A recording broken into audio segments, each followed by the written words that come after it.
আবু মুসলিম হইতে বর্ণিত আছে, তিনি বলেন, আমি হযরত আবু উমামার খেদমতে গেলাম। তিনি মসজিদে ছিলেন।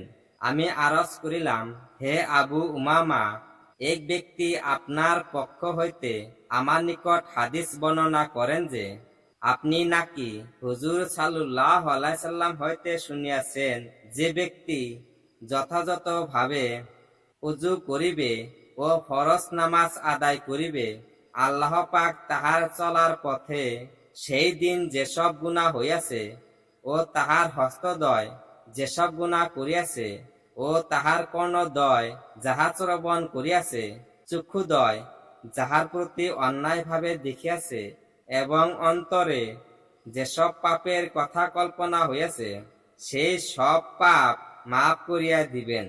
তখন আবু উমামা বলেন, কসম আল্লাহর, আমি বহুবার নবী করিম সাল্লাল্লাহু আলাইহি সাল্লাম হইতে উহা শ্রবণ করিয়াছি।